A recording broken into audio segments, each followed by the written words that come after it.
ప్రభునందు ప్రియమైన దేవుని బిడ్డలారా, చేరువచ్చిన ఆత్మీయులందరికీ మన రక్షకుడు ప్రభు అయిన యేసుక్రీస్తు ద్వారా నా హృదయమార వందనాలు శుభాలు తెలియజేస్తూ ఉన్నాను. ప్రియులారా, నేను ఆల్రెడీ మీకు టైటిల్ అంశాన్ని పంపించాను వాట్సాప్లో. పౌలు శరీరం మీదనున్న యేసు ముద్రలు, పౌలు శరీరం పైనున్న యేసు ముద్రలు అనే అంశాన్ని మనం ఈరోజు ఆలోచించబోతూ ఉన్నాం. దయచేసి అందరూ మన టెక్స్ట్గా ఉన్న గలతీలకు రాసిన పత్రిక 6వ అధ్యాయము 17వ వాక్యాన్ని మనం చదువుకుందాం. గలతీలకు రాసిన పత్రిక 6వ అధ్యాయము 17వ వచనం పౌలు గారు చెప్తున్నారు గలతీ సంఘానికి, నేను యేసు యొక్క ముద్రలు నా శరీరమందు ధరించి ఉన్నాను, ఇక మీదట ఎవడును నన్ను శ్రమ పెట్టకండి అని అర్థిస్తున్నాడు. ఉత్తరాన్ని రాస్తూ చివరి మాటలుగా, చివరి పలుకులుగా, నేను నా శరీరమందు యేసు ముద్రలు బహువచనం ఉంది చూడండి, అక్కడ యేసు ముద్రలు ధరించి ఉన్నాను గనుక ఇక మీదట ఎవరు నన్ను ఇబ్బంది పెట్టకండి, నన్ను శ్రమ పెట్టొద్దు అన్నాడు. జాగ్రత్తగా ఈ మాట మనం చాలా జాగ్రత్తగా ఆలోచించేద్దాం. యేసు ముద్రలు అన్నాడు. ఏంటివి ముద్రలు? అసలు ఎలా ఉంటాయి? ఎవరు వేస్తారు ఈ ముద్ర? ఏంటి అసలు ఈ ముద్ర అనే విషయాలు మనం తెలుసుకుందాం. అట్ ద సేమ్ టైం సాతాను ముద్రలు కూడా ఉన్నాయి. యేసు ముద్రలు ఉన్నాయి, అలాగే సాతాను ముద్రలు కూడా ఉన్నాయి. రెండు మనకు తెలియాలి. ఈ ముద్ర యొక్క విలువ కూడా మనకు తెలియాలి. ఫైనల్గా మనం ఏం అర్థం చేసుకోవాలంటే, ఇది కేవలం పౌలు గారు మాత్రమే వేయించుకున్నాడా ఈ ముద్ర? ఈ ముద్ర కేవలం పౌలు గారు మాత్రమే కలిగి ఉన్నారా, లేకపోతే మనం కూడా కలిగి ఉండాలనా? ఈ ముద్ర యొక్క ఆవశ్యకత, అత్యావశ్యకత ఏంటనేది మనం తెలుసుకోవడానికి ప్రయత్నపడదాం. గలతీలకు రాసిన పత్రికలో ఇప్పుడు మనం చదువుకున్నాం యేసు ముద్రలు అన్నాడు. అవి ఎవరు వేస్తారు, ఎవరి ద్వారా వేస్తారు అనేది ఒకసారి మనం ఆలోచన చేస్తే, ప్రకటనల గ్రంథం 7వ అధ్యాయము 3వ వచనం. నాన్న ఈ మైక్ కొంచెం వాల్యూమ్ పెంచవా? ప్రకటనల గ్రంథం 7వ అధ్యాయము 3వ వచనం చదువుదామండి. ఆ మైక్ కట్టేసి ఈ మైక్ పెంచు. ఈ దూత మేము మా దేవుని దాసులను వారి నొసల్ల యందు అన్నాడు. ముద్ర ఎక్కడెక్కడ వేస్తున్నారు చూడండి. ఎక్కడ వేస్తున్నారు ముద్ర? యేసు ముద్ర గురించి ఫస్ట్ మాట్లాడుతున్నాను నేను. మళ్ళా చదువుదాం. మేము మా దేవుని దాసులను వారి నొసల్ల యందు ముద్రించు వరకు భూమికైనను సముద్రముకైనను చెట్లకైనను హాని చేయవద్దని ఎవరు చెప్తున్నారు? దూత. అంటే ముద్ర ఎవరు వేస్తున్నారు? ఒక దూత ద్వారా దేవుడు ఏం చేస్తున్నాడట? ముద్ర వేస్తున్నాడు. సో దీన్ని బట్టి మనకి ఏమర్థం అవుతుందంటే, ఎవరికైతే ఈ ముద్ర వేయబడుతుందో వారికి ఏ హాని జరగదు. ముద్ర వేయబడిన వారు హాని నుండి, శిక్ష నుండి తప్పించబడతారు అన్నట్టుగా మనకు కనబడుతుంది. 9వ అధ్యాయం 4వ వచనం కూడా చదువుదాం ఇక్కడే. మరియు మళ్ళీ నొసలు అంటున్నాడు చూడండి. నొసల్ల యందు దేవుని ముద్ర లేని మనుషులకే తప్ప భూమిపైనున్న గడ్డికైనను ఏ మొక్కలకైనను మరి ఏ వృక్షమునకైనను హాని కలుగకూడదని వారికి ఆజ్ఞ ఇయ్యబడిను.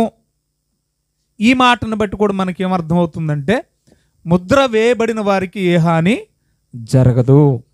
ముద్ర లేకపోతే ఖచ్చితంగా హాని జరుగుతుంది. అది యేసు ముద్రకున్న గొప్పతనం.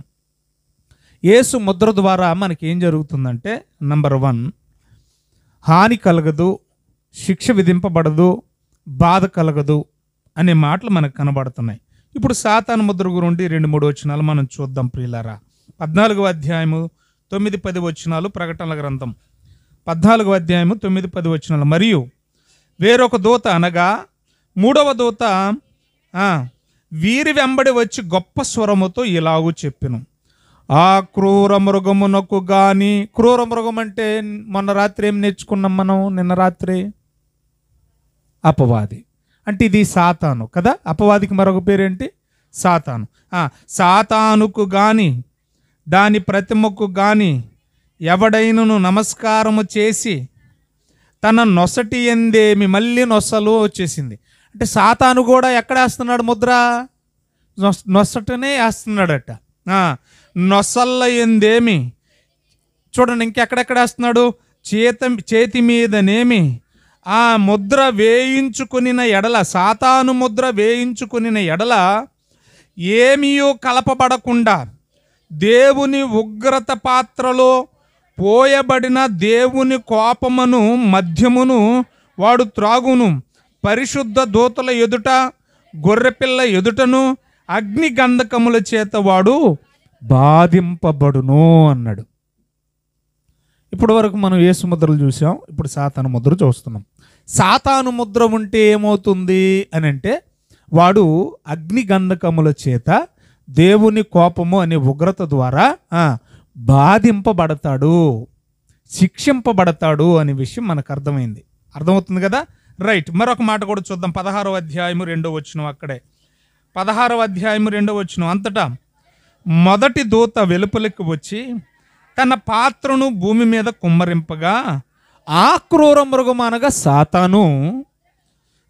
సాతాను ముద్ర గల వారికిని దాని ప్రతిమకు నమస్కారము చేయు వారికిని బాధాకరమైన చెడ్డ పుండు పుట్టెను అని ఉంది. బాధాకరమైన, సాతాను ముద్ర కలిగి ఉంటే ఏమవుతుందట? బాధాకరమైన చెడ్డ పుండు పుట్టును అన్నాడు. చెడు అనేది మాత్రం ఇక్కడ నోటిచ్చేయండి మీరు. అర్థమవుతుందా? ఏంటది? చెడు. చెడు అనే పుండు పుట్టును. రైట్. మరొక వచనం మనం చూద్దామండి. ఒకవేళ సాతాను ముద్ర ఉంటే ఏమవుతుందో? నంబర్ 1, ఫస్ట్ బాధ కలుగుద్ది అన్నాడు. రెండోది చెడు పుండు పుడుతుంది అన్నాడు. మూడోది ఏమంటున్నాడు చూద్దాం. 19వ అధ్యాయం 20వ వచనం. 19వ అధ్యాయం, ఇదే ప్రకటనల గ్రంథం, 20వ వచనం చదువుదాం.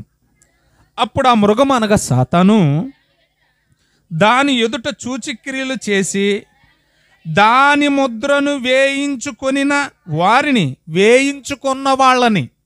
దాని ముద్ర వేయించుకున్న వాళ్ళని ఆ సాతాను ప్రతిమకు నమస్కరించిన వారిని మోసపరచిన ఆ అబద్ధ ప్రవక్తయు పట్టబడి వారిద్దరు, అంటే సాతాను దాని అనుచరులు ఇద్దరు, దాని ముద్ర వేయించుకున్న వాళ్ళు గంధకముతో మండు అగ్నిగుండములో ప్రాణముతోనే పడవేయబడతారు.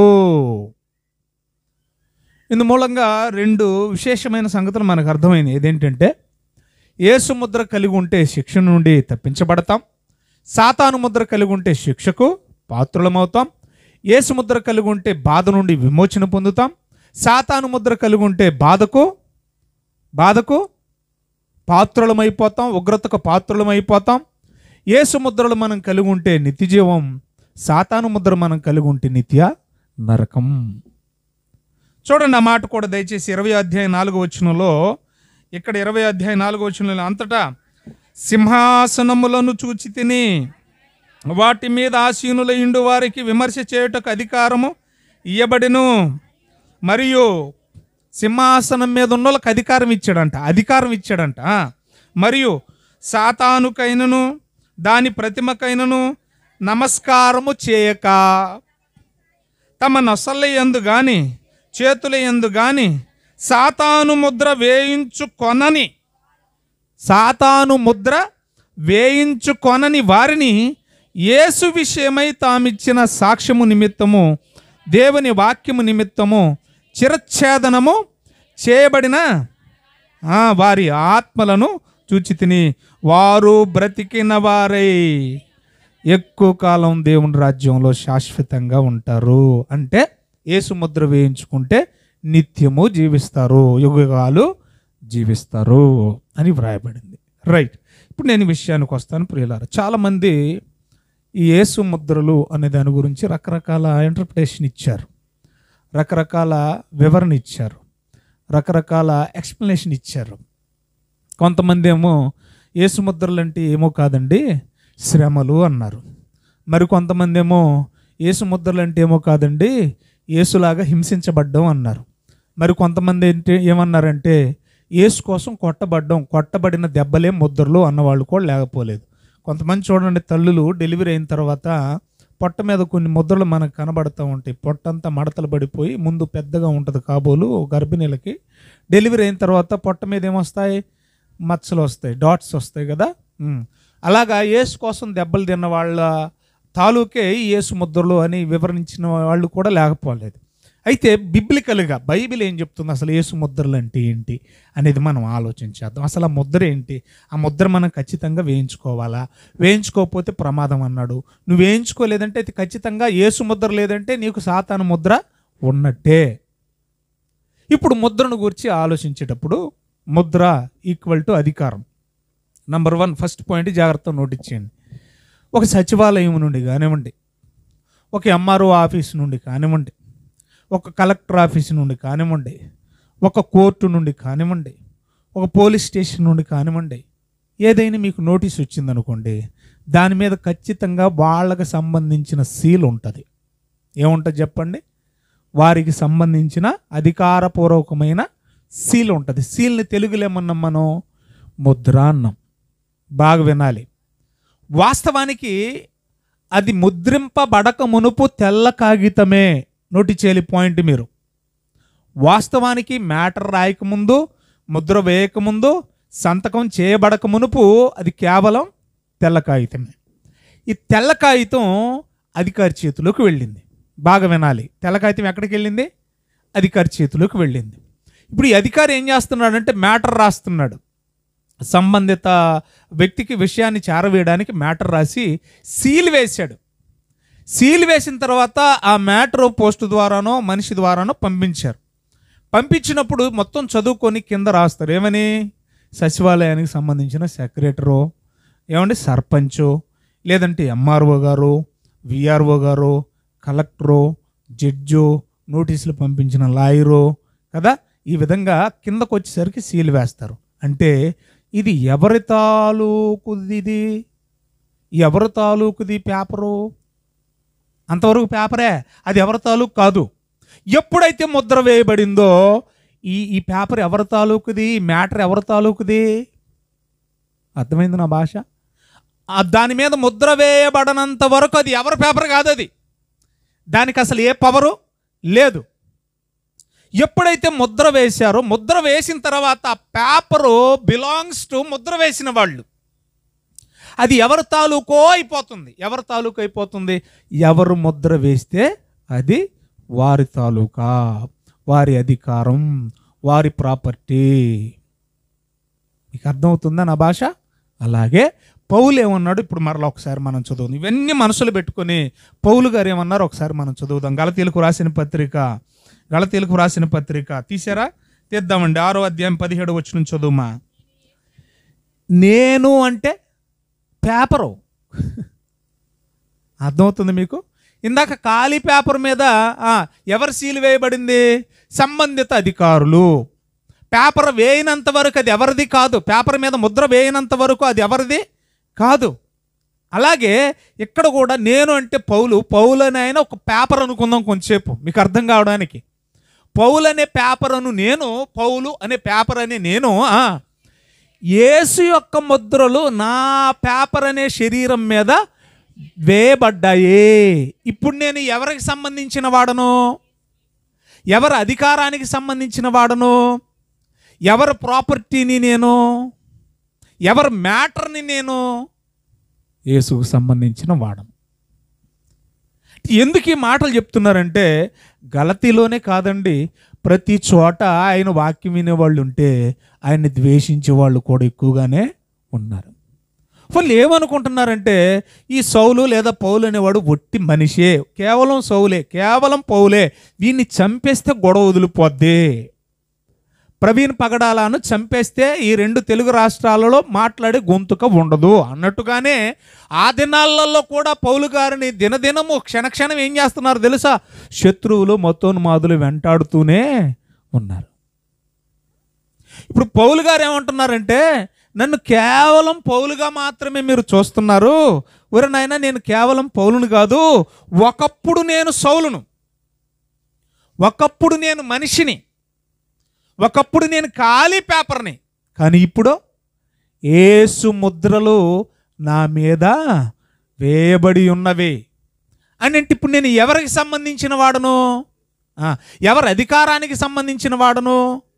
ఇప్పుడు ఈ పేపర్ను, ముద్రించబడిన పేపర్ను చించేసామంటే ఎవరిని తెక్కరించినట్టు ఆలోచించాలి మీరు. సచివాలయం నుంచి పేపర్ వచ్చింది, స్టాంప్ వేసి, ఏ విద్యా వ్యవస్థ నుంచి పేపర్ వచ్చింది, స్టాంప్ వేసి, ఏమంటే ఏ మంత్రి నుండో స్టాంప్ వేసి వచ్చింది, దాన్ని చించామంటే మనం ఏం చేసాం? ఆ వేసిన అధికారి యొక్క అధికారాన్ని మనం ఏం చేసాం? ధిక్కరిస్తున్నాం, అతిక్రమిస్తున్నాం. ఇప్పుడు పౌలు ఏం చెప్తున్నాడంటే, మీరేదో పౌలు అనేవాడు ఒక మనిషి, అని చంపేద్దాం, ఆణ్ణి చంపేద్దాం అనుకుంటున్నారు. కానీ అసలు పౌలు అనేవాడు ఎప్పుడో చచ్చిపోయాడు. ఎప్పుడు చచ్చిపోయాడు? నా మీద యేసు ముద్ర ఎప్పుడైతే పడిందో అప్పుడే పౌలు అనేవాడు చచ్చిపోయాడు. ఇక మీదట జీవించుచున్నవాడు పౌలు కాదయ్యా. ఎవరైతే ముద్ర వేశారో, నేను ఎవరు ముద్ర తాలూకో, నేను వారి అధికారానికి సంబంధించిన వాడును. నన్ను చంపుతున్నారని మీరు అనుకుంటున్నారు. కాదు, మీరు చంపేది ఎవరినో మీకు తెలియాలి అంటాడు. చూడండి, ఏమన్నాడు చూడండి, నేను నా శరీరమందు యేసు ముద్రలు ధరించాను, ఇక మీదట ఎవడో కూడా నన్ను బాధ పెట్టకండి. ఎందుకంటున్నాడంటే ఈ మాట, నన్ను బాధ పెట్టారనుకోండి, కేవలం పౌలుగా నన్ను మాత్రమే బాధ పెట్టలేదు మీరు. అసలు పౌలనే నేను ఇప్పుడు పౌలుని కాదు. మరి మీరెవరయ్యా అని అంటే చెబుతున్నాడు చూడండి. 2వ అధ్యాయము గలతీలకు రాసిన పత్రిక 20వ వచనం చదువుదాం. 20వ వచనం చదువుదాం. నేను క్రీస్తుతో కూడా సిలువ వేయబడి ఉన్నాను, ఇకను జీవించువాడను నేను కాదు. యేసుక్రీస్తు అనే ముద్ర, యేసుక్రీస్తు ద్వారా వేయబడే ముద్ర నా మీద, నా శరీరం మీద వేయబడనంత వరకు నేను సౌలుని.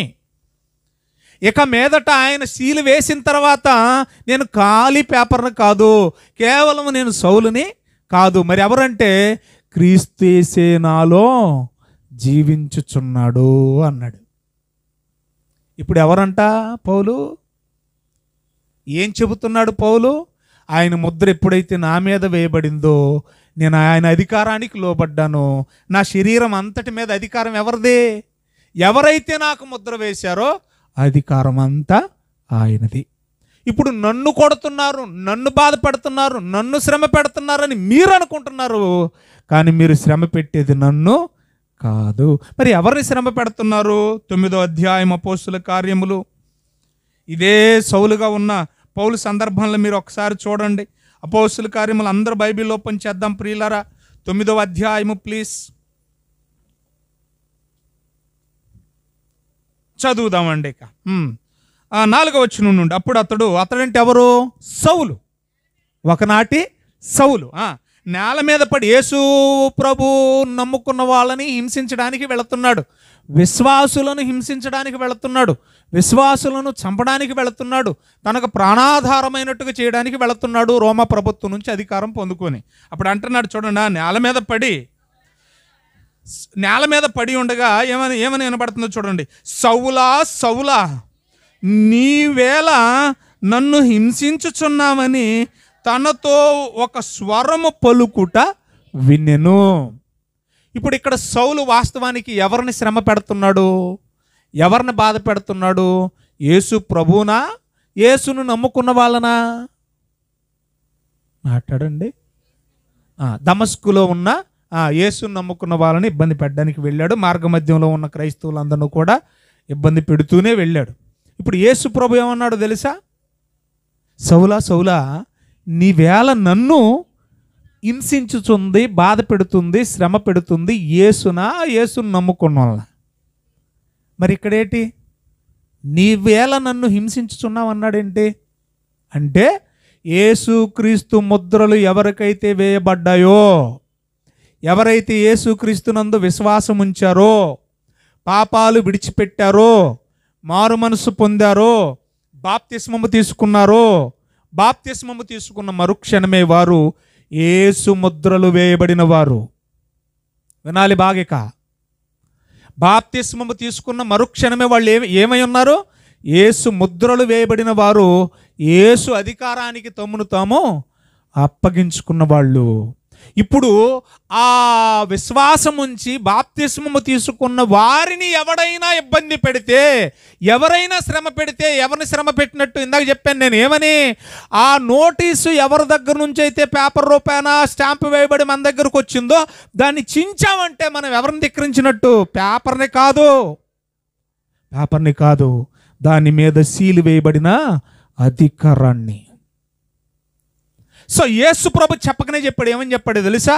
క్రైస్తవులను హింసిస్తే, క్రైస్తవులను శ్రమ పెడితే, క్రైస్తవులను బాధిస్తే నన్ను హింసించినట్టు, నన్ను బాధించినట్టు. ఎందుకో తెలుసా?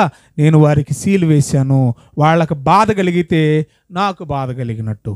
ఆరు నా సొత్తు, నేను విలువ పెట్టి వారిని కొన్నాను, అది నా ప్రాపర్టీ. ఎందుకండి మీరు చక్కగా ఇల్లు కట్టుకున్నారు, జేసీబోయి బుల్డోజర్ వచ్చేసి దాన్ని బద్దలు కొట్టేస్తుంటే, మీ ప్రాపర్టీని బద్దలు కొడుతుంటే, కట్టుకున్న ఇంటిని బద్దలు కొడుతుంటే మనం చూస్తూ ఊరుకుంటామా? ఉండలేం. మొన్న మధ్యకాలంలో తెలంగాణ హైడ్రా పేరుతో చాలా భవనాలను శిథిలం చేశారు. తద్వారా చాలా చెడ్డ పేరు కూడా వచ్చింది రేవంత్ రెడ్డి గారికి. ఏమండి, ఎంతో కష్టపడి కట్టుకున్న భవనాన్ని కూల్చేస్తే మనకు బాధేస్తుంది. మరి యేసు ప్రభు తన స్వరక్తం ఇచ్చి కట్టుకున్న సంఘం ఇది, స్వరక్తంతో కడుక్కున్న సంఘం అది. ఆఖరి రక్త బొట్టు వరకు ఇచ్చి కడుక్కున్నాడు ఆయన, కొనుక్కున్నాడు ఆయన. అలాంటి ఇంటిని, ఇది కూడా ఆయన ఇల్లు కదా, నీ దేహమే దేవునికి ఆలయమని మీరు ఎరుగరా? పరిశుద్ధాత్ముడు మీలో నివసించుతున్నాడని మీరు ఎరుగరా? ఎవడైనను ఆ దేహాన్ని పాడు చేస్తే, ఆ దేవాలయాన్ని పాడు చేస్తే, దేహమే దేవాలయం కనుక దేవుడు వానిని పాడు చేసింది దేహాన్ని కదా, ఆయన కాదు కదా అని అంటే ఆయన వాడికి సీల్ వేశాడు. అందుకంటాడు చూడండి, పాత నిబంధనలో కూడా జకర్యా గ్రంథము 2వ అధ్యాయం 8వ వచనంలో అద్భుతమైన మాట రాయించాడు. ప్రియులారా, జకర్యా గ్రంథం 2వ అధ్యాయము 8వ వచనం చదువుదాం. సైన్యములకు అధిపతియగు యెహోవా సెలవిస్తా ఉన్నాడు. అది ఏమనగా, క్రైస్తవులారా, బాప్తిస్మము ద్వారా యేసుక్రీస్తునందు ముద్రింపబడిన మిమ్మును ముట్టినవాడు దేవుని కనుగుడ్డును ముట్టిన దానితో సమానం అండి. మీ గుడ్డును టచ్ చేస్తుంటే మీరు ఎవరైనా చూస్తూ ఊరుకుంటారా? మీ కనుగుడ్డుని టచ్ చేస్తే అలా పొడుస్తూ ఉంటే ఊరుకుంటారా? అది చాలా సెన్సిటివ్ ప్లేస్ కదా, ఊరుకోరు, తట్టుకోలేరు. గనుక మిమ్మును ముట్టినవాడు దేవుని కనుగుడ్డునే ముట్టినవాడు. ఎందుకంటే మీరు అనగా ఆయన సొత్తు, మీరు అనగా ఆయన చేత ముద్రింపబడిన వారు, మీరు అనగా ఆయన అధికారానికి మిమ్మల్ని మీరు అప్పగించుకున్న వాళ్ళు. క్రీస్తు మీలో జీవిస్తున్నాడు గనుక మిమ్మును బాధిస్తే దేవుని బాధించిన వారే. బాగానే ఉంది పాస్టర్ గారు, మరి అసలు ఈ ముద్ర సంగతి ఏంటి? ఈ ముద్ర ఎప్పుడు వేయబడుతుంది మనకి అనే విషయాన్ని మనం బైబిల్లో చూద్దాం. దయచేసి అందరు బైబిల్లో ఓపెన్ చేద్దాం. కొరింథీయులకు రాసిన 2వ పత్రిక 1వ అధ్యాయం 22వ వచనం. కొరింథీయులకు రాసిన 2వ పత్రిక 1వ అధ్యాయం 22వ వచనం చదువుదాం. ఆయన మనకు ముద్ర వేసి మన హృదయములలో మనకు ఆత్మ అను సంచకరువును అనుగ్రహించాడు. దేనితో ముద్ర వేస్తున్నాడంట? దేనితో? ఆత్మ కదా. చంచకరువుగా ఆత్మనిచ్చి, ఆత్మ ద్వారా ఏం చేస్తున్నాడంటే యేసు ప్రభు మనందరికీ ఏం చేశాడంట? ముద్ర వేసి. కొంత ఇన్ఫర్మేషన్ మనకు తెలిసింది. ఆత్మ ద్వారా మనం ఏమవుతున్నాం? ముద్ర వేయబడుతున్నాం. ఎప్పుడు పరిశుద్ధాత్ముడు మనలోకి వస్తాడు? అప్పుడు మనకు ముద్ర వేయబడ్డట్టు. అర్థమవుతుందా? పరిశుద్ధాత్ముడు మనలోకి ఎప్పుడు వస్తాడు? మత్తయి సువార్త 3వ అధ్యాయం, అందరు బైబిల్లో పంచేద్దాం. మత్తయి సువార్త 3వ అధ్యాయము 16వ వచనం నుండి చదువుదాం. యేసు బాప్తిస్మము పొందిన వెంటనే అనే పదాన్ని నోటిచ్చేయండి దయచేసి. వెంటనే, బాప్తిస్మము పొందిన వెంటనే నీళ్ళలో నుండి ఒడ్డునకు వచ్చును, ఇదిగో ఆకాశము తెరవబడిను, దేవుని ఆత్మ అనగా పరిశుద్ధాత్మ, పరిశుద్ధాత్మ, పరిశుద్ధాత్మ. ఎప్పుడు? బాప్తిస్మము పొందిన వెంటనే. పరిశుద్ధాత్మ పావురం వలె దిగి వచ్చుట చూచెను అని వ్రాయబడింది. అంటే ఒక వ్యక్తిలోనికి పరిశుద్ధాత్ముడు ఎప్పుడు వస్తాడు? బాప్తిస్మము పొందిన వెంటనే పరిశుద్ధాత్మ మనలోకి వస్తాడు. మనకు దేవుని బిడ్డ, ఇతను క్రీస్తు బిడ్డ, క్రీస్తు అధికారానికి ఒప్పుకున్నాడు, క్రీస్తు అధికారానికి లోబడ్డాడు, ఇతను క్రీస్తుకు సంబంధించిన వాడు, ఇతను క్రీస్తు సొత్తు అని పరిశుద్ధాత్మ దేవుడు మనకు ముద్ర వేస్తున్నాడు. ఎప్పుడంటే మనం బాప్తిస్మం తీసుకున్న వెంటనే. ఇదే మాట మరలా కోట్ చేశారు అపోస్తులు. చూద్దాం అపోస్తుల కార్యములు, దయచేసి అందరు బైబిల్లో ఓపెన్ చేద్దాం. అపోస్తుల కార్యములు ప్రియులారా, అపోస్తుల కార్యములు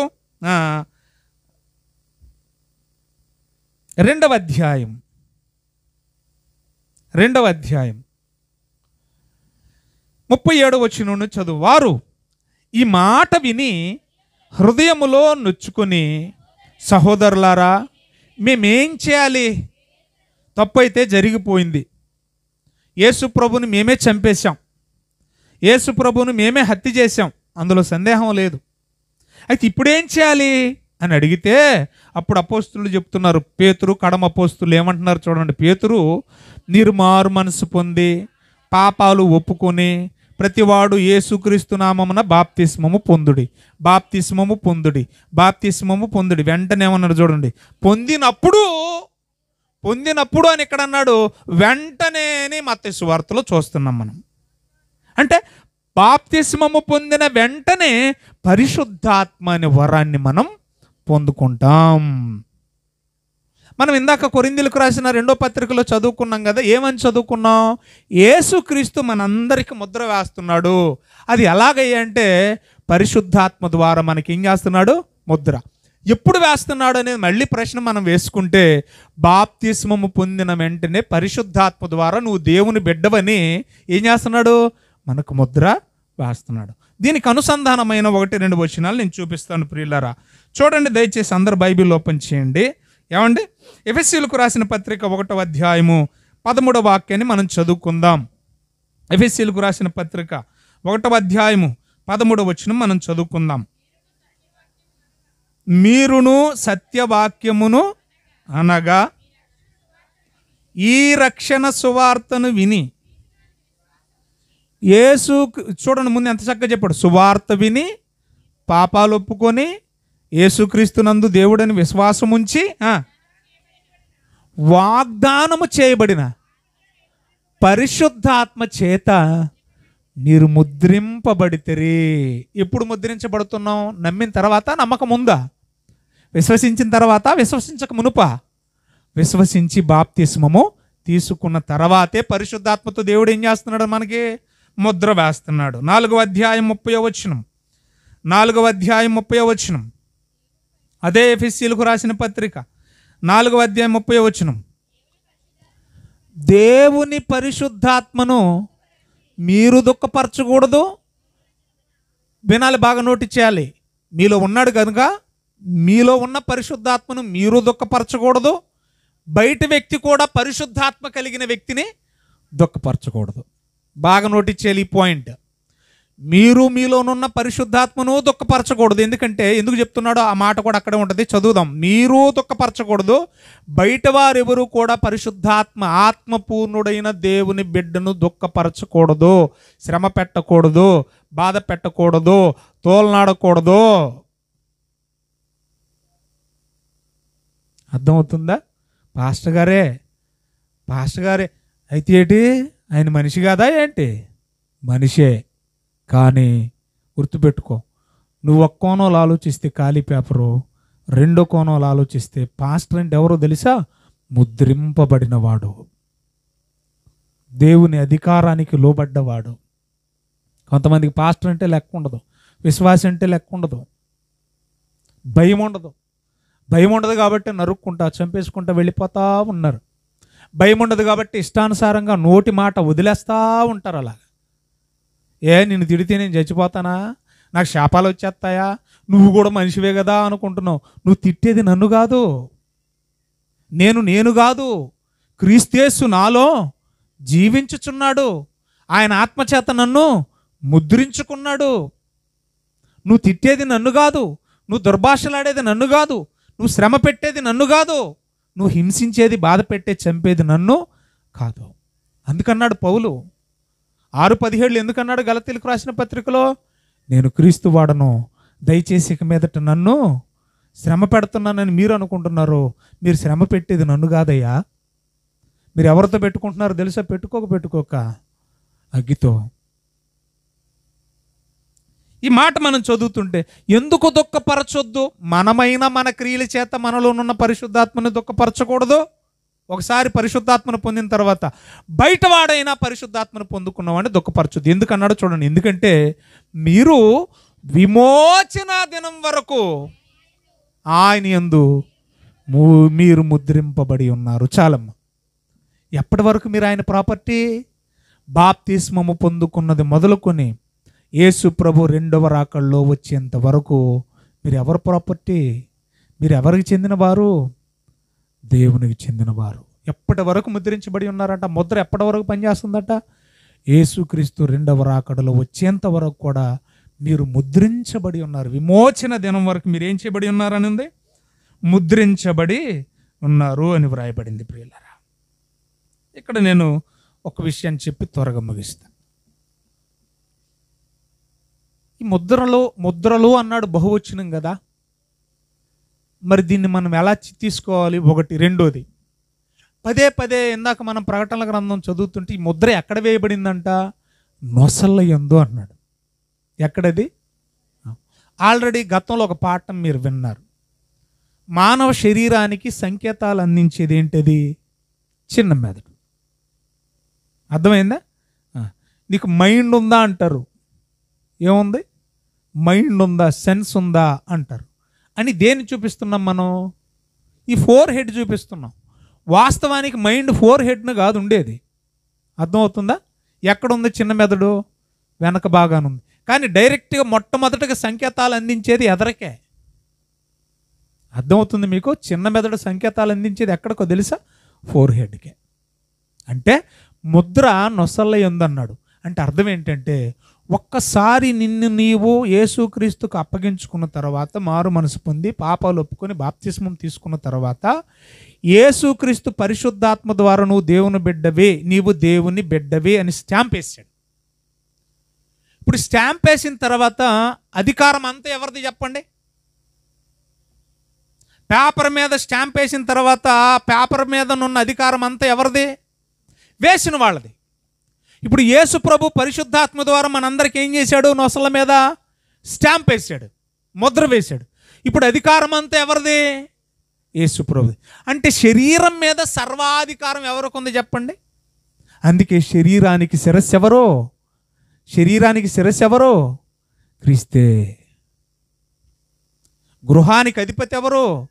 క్రీస్తే. ఇప్పుడు మనం యేసు క్రీస్తు అధికారానికి, స్టాంప్ అంటే చెబుతున్న, స్టాంప్కి వివరణ ఇస్తున్నాను నేను, ముద్రకు వివరణ ఇస్తున్నాను. ఎప్పుడైతే నొసలు అనగా మన మనస్సు మీద, మన ఆలోచన మీద, మన తలంపు మీద ఆయన బిడ్డవని పరిశుద్ధాత్మ ద్వారా ముద్ర వేశాడో, నీ ఆలోచనలన్నీ ఆయన అధికారానికి లోబడాలి. అర్థమవుతుంది మీకు? అంటే నీలో కలిగే ప్రతి ఆలోచన అంతా కూడా ఆయన అధికారానికి లోబడాలి. నీ సొంత ఆలోచనలు చేయకూడదు. అర్థమవుతుందా? రెండోది, నీ ఆలోచనల ద్వారా చేసే చర్యలు, చేతులు కానీ కాళ్ళు కానీ శరీరం అంతటి మీద కలుగుతున్న ఈ చర్యలు అనగా పనులు ఎవరి కొరకు, ఎవరి అధికారానికి లోబడాలి? ఎవరైతే మనకు స్టాంపు వేశారో, ఎవరైతే మనకు సీలు వేశారో, ఎవరైతే మనకు ముద్ర వేశారో ఆ యేసుక్రీస్తు పనులే చేయాలి. ఎప్పటి నుంచి ఎప్పటి వరకు చెప్పండి? బాప్తిస్మం తీసుకున్నది మొదలుకొని యేసు ప్రభు రెండవ రాకడ. మరి యేసు ప్రభు ఏమేం చెప్పాడు తన అధికారంలో? తన అధికారంలో ఏమేం చెప్పాడు? నీ నోట బూతులైనను, దేవుని నమ్ముకు నాకేం రావద్దంట. బూతులు వస్తున్నాయంటే అయితే నీకు స్టాంపు లేదు. దుర్భాషలాడుతున్నావంటే అయితే నీకు స్టాంపు లేదు. కొండాలు చెబుతున్నావు అంటే అయితే నీకు స్టాంపు లేదు. ఒక రకంగా చెప్పాలంటే, ఒక మాటలో చెప్పాలంటే, ఇందాక చెడ్డ పుండు అన్నాడు. ఎవరు స్టాంప్ ఎత్తే చెడు వస్తుంది? సాతాను. ఇప్పుడు నువ్వు చెడు చేస్తున్నావు, ఒక మాట చెప్పాలంటే పాపిష్టి పనులన్నీ చెడే కదా. దేవుని బిడ్డవని చెప్పుకుంటూ పాపిష్టి క్రియలన్నీ చేస్తున్నావంటే అయితే నీకు దేవుని స్టాంపు లేదు. మరి ఎవరి స్టాంపు వేయించుకున్నావు నువ్వు? వాడు కూడా నొసట మీదే వేశాడు. ఇప్పుడు చెప్పండి, ముద్రలు అంటే ఏంటి? క్రియలు. దేవుడు కోరుకున్న సత్క్రియలే దేవుని ముద్రలు. అర్థమవుతుంది మీకు? దేవుడు కోరుకున్న క్రియలు, చెప్పింది చేయడం, వద్దన్నది మానేయడం, అవి రెండు చేసిన వాళ్ళే దేవుని ముద్ర వేయించుకున్న వాళ్ళు. అవి కాకుండా ఏది చేసినా వాళ్ళు సాతాను ముద్ర వేయించుకున్నవారు. అర్థమవుతుంది మీకు? చెడ్డ తలంపులు, చెడ్డ క్రియలు, చెడు ఆలోచనలు, చెడు చర్యలు మనం చేస్తున్నామంటే అయితే మనం క్రైస్తవులం కాదు. ముద్ర వేయించుకున్నామని చెప్పుకుంటున్నాం కానీ ఆయన అధికారానికి మనం ఒప్పుకోవటం లేదు, లోబడ్డం లేదు. మనం ఒక్కసారి ప్రభు ద్వారా, పరిశుద్ధాత్మ ద్వారా ముద్ర వేయించబడిన వారం అయితే మన క్రియలన్నీ పరిశుద్ధంగా ఉంటాయి. నేను పరిశుద్ధుని ముద్ర వేసిన వాడను, మీరు కూడా ఎలా ఉండాలి? పరిశుద్ధులై ఉండాలి. మీ ఆలోచనలు పరిశుద్ధంగా ఉండాలి, మీ తలంపులు పరిశుద్ధంగా ఉండాలి, మీ మాట పరిశుద్ధంగా ఉండాలి, మీ చూపు పరిశుద్ధంగా ఉండాలి, మీ క్రియలు పరిశుద్ధంగా ఉండాలి. మీ క్రియలే పరిశుద్ధుడైన దేవుణ్ణి వ్యక్తపరిచేవి. ఒక ఇన్సిడెంట్ చెప్పి నేను ముగిస్తాను ప్రియులారా. పాత నిబంధన గ్రంథంలో నెబుకద్నెజరు అనేటువంటి ఒక రాజు ఉన్నాడు. బబులోను మహాసామ్రాజ్యం అనే సామ్రాజ్యానికి అధిపతి, చక్రవర్తి. ఆయన పరిపాలనలో ఆయన గర్వించాడు, ఆయన పతనం అయిపోయాడు. వెళ్ళిపోయిన తర్వాత బెల్షాజరు తన కుమారుడు ఆధిపత్యంలోకి వచ్చాడు. కొడుకు పేరేంటి చెప్పండి? బెల్షాజరు. బెల్షాజరు ఆధిపత్యంలోకి వచ్చిన తర్వాత వాడు ఒక మందు పార్టీ ఏర్పాటు చేసుకున్నాడు. పార్టీ ఏంటి? మందు పార్టీ. మరి సెలబ్రేషన్ చేసుకోవాలి కదా, రాజు అయి కూర్చున్నాడు కదా, గెలిచాడు కదా. ఈ మందు పార్టీ ఎక్కడ పెట్టాడంటే దేవుని మందిరంలో పెట్టాడు. మందు పార్టీ ఎక్కడ పెట్టాడు? దేవుని మందిరంలో పెట్టాడండి. పెట్టి పోనీ బయట నుంచి ఏమైనా డిస్పోజ్ గ్లాసులు తెచ్చుకున్నాడా? లేదు. మరి ఏం చేశాడంటే మందు తాగడానికి వాడే పాత్రగా దేవుని మందిరములో ఉన్న పాత్ర ఉపకరణమును ఏం చేశాడు? మందు పోసుకొని తాగడానికి వాడాడు. నేను ఈ మాట ఎందుకు చెప్తున్నానో బాగా ఆలోచించాలి, సీరియస్గా ఆలోచించాలి మీరు. అనగా అది ఒట్టి పాత్రే కదా, ఒక మెటలే కదా, ఒక పదార్థమే కదా. అయినా కూడా అది ఎవరిదో తెలుసా? జీవము లేని ఒక పాత్రలో మందు పోసుకొని తాగాలన్న తలంపు వచ్చినందుకే తెల్లారిసరికి ఏమయ్యాడు? మాట్లాడండి, ఏమైపోయాడు? చచ్చిపోయాడు. చూస్తారా ఒకసారి మీరు ఆ మాట? చదువుదాం దానియేలు గ్రంథం. దానియేలు గ్రంథం అందరూ బైబిల్ ఓపెన్ చేద్దాం. ముగింపుకి వచ్చేసాం మనం ప్రియులారా. అందరూ బైబిల్ ఓపెన్ చేద్దాం.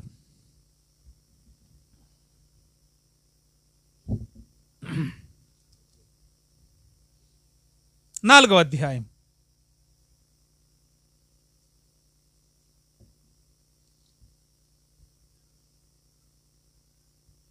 మన్నించండి, 5వ అధ్యాయం.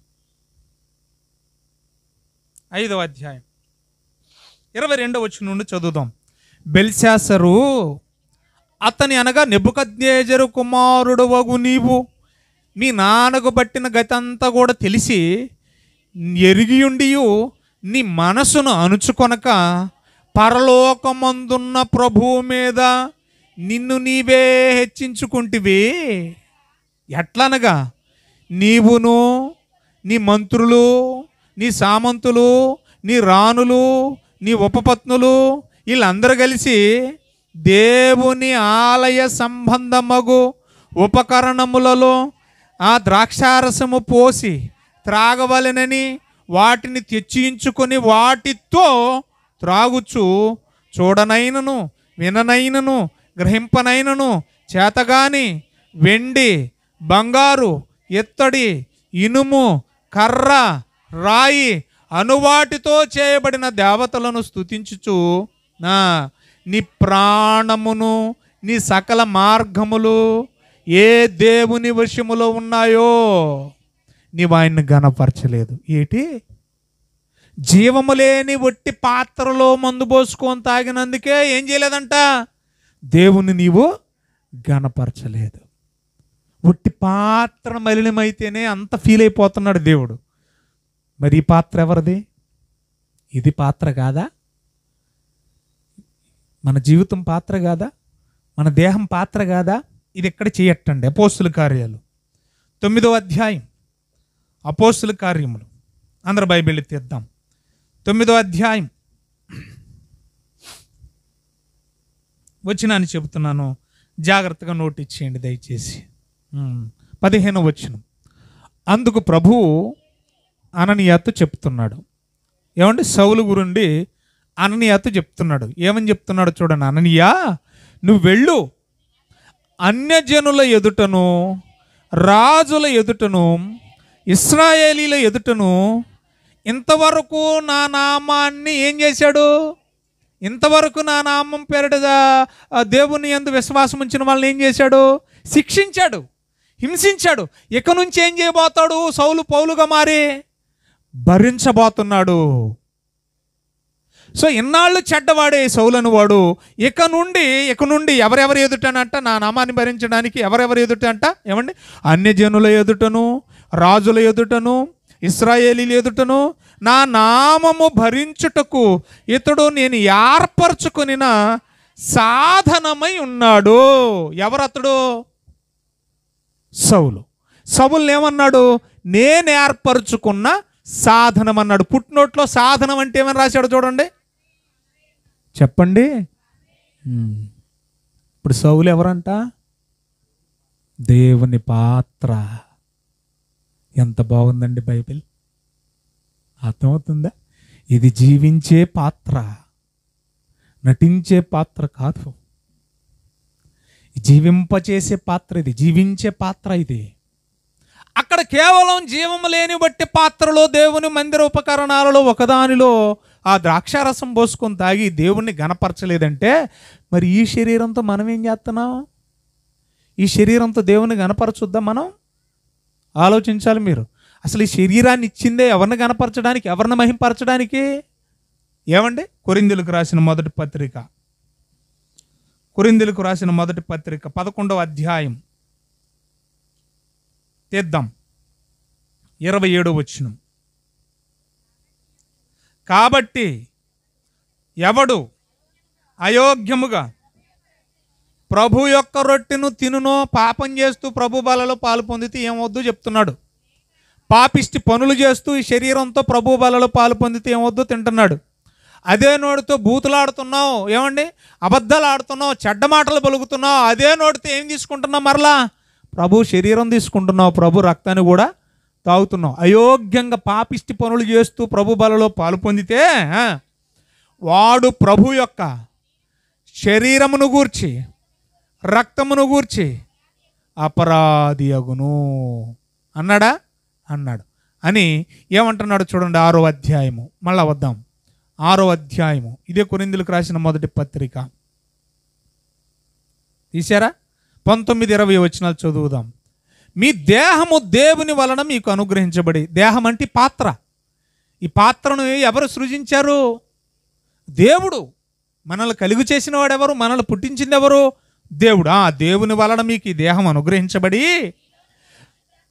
ఏ పరిశుద్ధాత్మ ద్వారా అయితే మీరు ముద్రించబడి ఉన్నారో ఆ దేవునికి మీరు ఆలయమై ఉన్నారు అని మీరు ఎరుగరా? మీరు మీ సొత్తు కాదు. ఒక్కసారి పరిశుద్ధాత్మ చేత మీరు ముద్రించబడిన తర్వాత, బాప్తిస్మం పొందిన తర్వాత ఇక మీరు మీ సొత్తు కాదు, విలువ పెట్టి కొనబడిన వారు గనుక ఈ పాత్రతో దేవుణ్ణి ఘనపరచాలి. అవే ముద్రలు, అవే సత్క్రియలు. లోకంలో దేవాలయంలో ఉన్న జీవము లేని మెటీరియల్గా పదార్థంగా ఉన్న ఒక పాత్రలోనే మందు పోసుకొని తాగితేనే ఘనపరచలేదన్నాడు.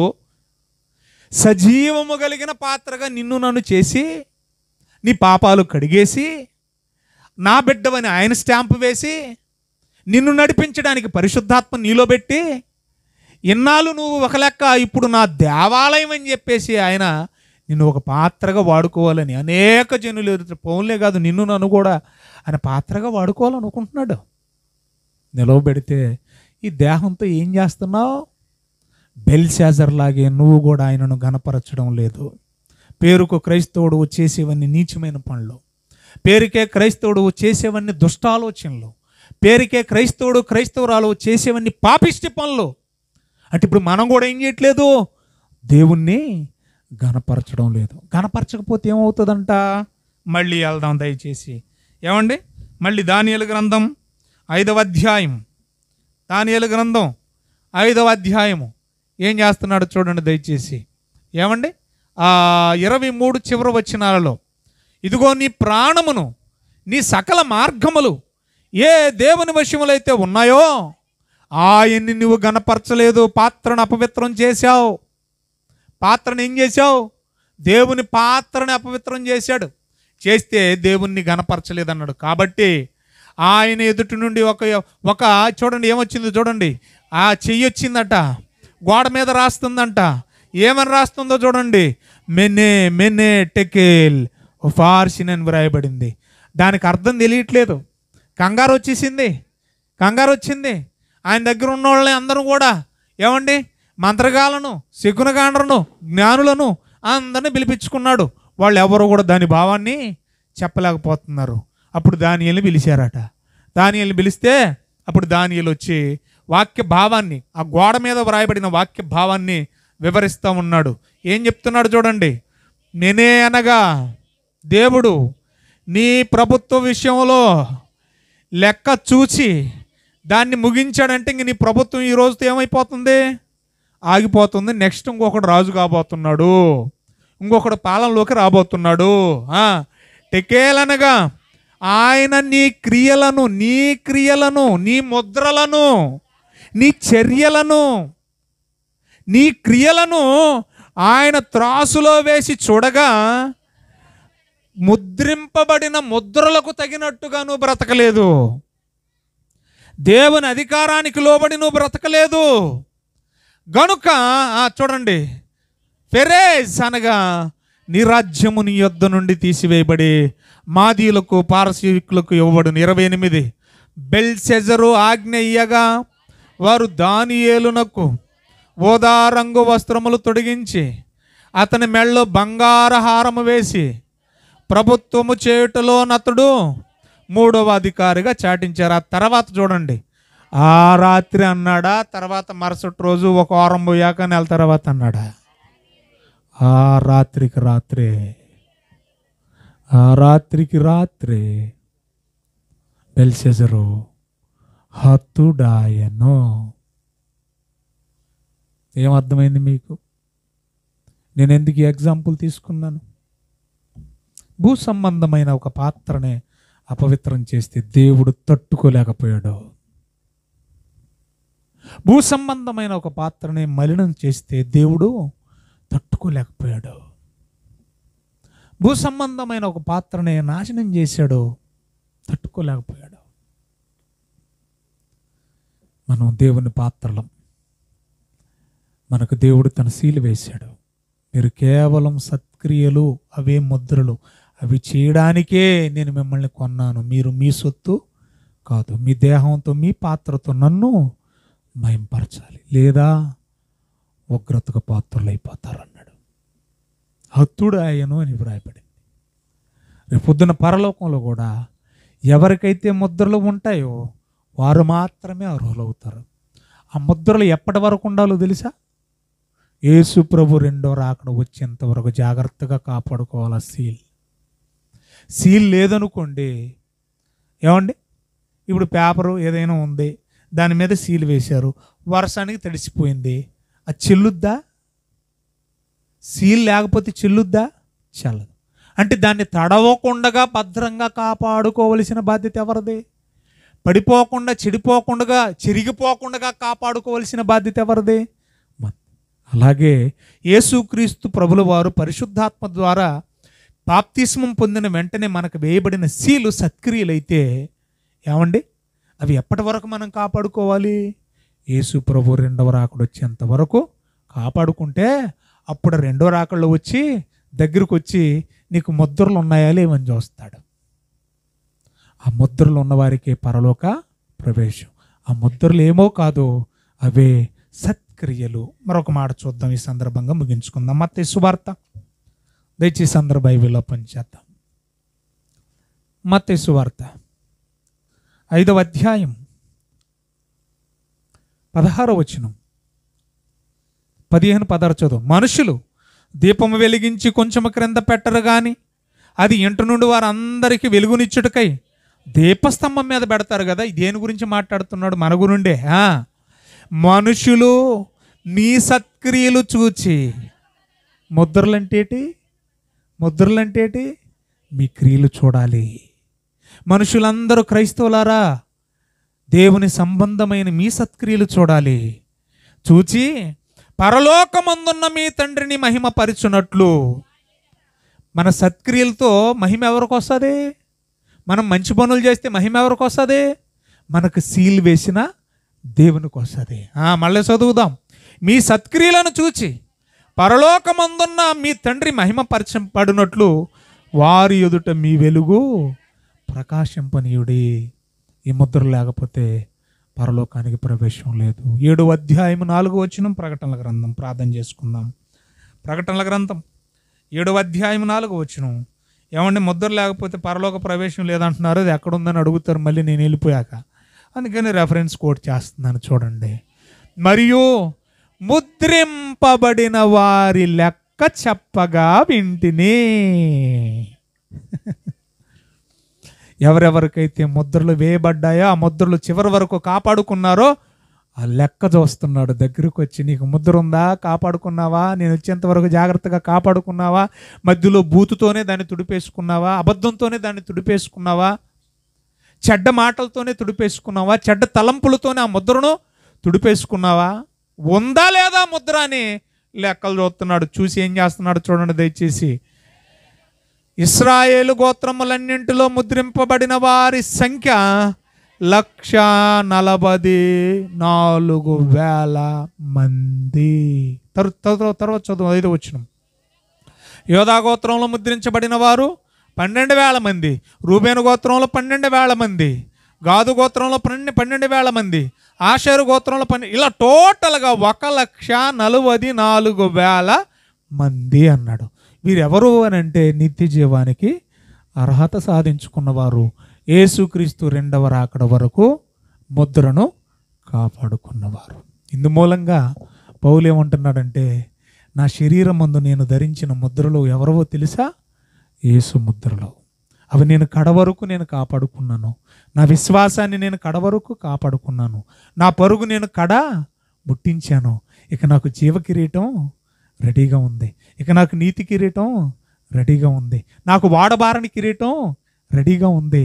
నేను ముద్రించబడి కాపాడుకున్న వాళ్ళ జాబితాలో ఉన్నాను. మీరు హింసించేది, శ్రమ పెట్టేది నన్ను కాదయ్యా. నన్ను అనుకుంటున్నారు మీరు, నన్ను కాదు. మరి ఎవరినంటే, నా మీద ఎవరైతే ముద్ర వేశారో ఆయన అధికారాన్ని మీరు చెదరగొడుతున్నారు, నాశనం చేస్తున్నారు, హింసిస్తున్నారు, బాధిస్తున్నారు. జాగ్రత్త, ఖబర్దార్ అన్నాడు. చంపిన వాళ్ళు ఈ 4 రోజులు పండగ చేసుకోవచ్చు. హింసించిన వాళ్ళు ఈ 4 రోజులు పండగ చేసుకోవచ్చు. బాధించిన వాళ్ళు ఈ 4 రోజులు పండగ చేసుకోవచ్చు. ప్రవీణ్ పగడాల గారు చనిపోతే మతోన్మాదులు కింద పెడుతున్నారు కామెంట్లు. ఏమో తెలుసా? ఒక దరిద్రం పోయింది, నెక్స్ట్ ఇంకొకడు ఉన్నాడు అంటే వీళ్ళ ఉద్దేశం ఏంటంటే, చంపింది ప్రవీణ్ పగడాల అని అనుకుంటున్నారు. కానీ దేవుని కనుగుడ్డును ముట్టావు, అయిపోతావు, జాగ్రత్త. నీకు ఒకవేళ 4 రోజులు ఎక్కువ ఇవ్వచ్చు దేవుడు, ఎందుకంటే నువ్వు మారాలని, మారు మనసు పొందాలని. చనిపోయిన ఆయన ఎలాగో దేవుని దగ్గరికి వెళ్ళిపోతాడు. ఆయన గురించి బెంగలేదు, ఆయన గురించి దేవుడికి బాధ లేదు. బాధ అంతా నీ గురించే బాధపడుతున్నాడు ఆయన. దీర్ఘశాంతం అంతా నీ గురించి ఆలోచిస్తున్నాడు ఆయన. ఎందుకో తెలుసా? నువ్వు మారాలని. నువ్వు మారకుండా ఎలా చనిపోతావోనన్న బాధ అయింది. అర్థమవుతుందా? అందుకే పౌలు చెప్పాడు, నన్ను కొట్టేస్తున్నారు, నా తల కొట్టేస్తున్నారు, నన్ను హింసిస్తున్నారు, నన్ను శ్రమ పెడుతున్నారని మీరు అనుకుంటున్నారు. మూర్ఖులారా, మీరు బాధ పెట్టేది నన్ను కాదు, నాకు ఎవరైతే సీల్ వేశారో ఆ దేవుణ్ణి. ఉగ్రత పాలైపోతారు, జాగ్రత్త అని హెచ్చరించాడు. కనుక ప్రియులారా, శిక్ష వేయబడే రోజు ఒకరోజు రాబోతుంది. అదే యేసుక్రీస్తు 2వ రాకడ. అంతము వరకు సహించువాడు ధన్యుడు, అంతము వరకు సహించువాడు రక్షణ పొందును. దేవుడి మాటలు మన వినికిల్లో ఫలింపజేయునుగాక. ఆమెన్. కళ్ళు మూసుకొని తల వంచండి. వాక్య ఫలింపు కొరకు కుటుంబం కోసం దయచేసి ప్రార్థన చేసుకుందాం.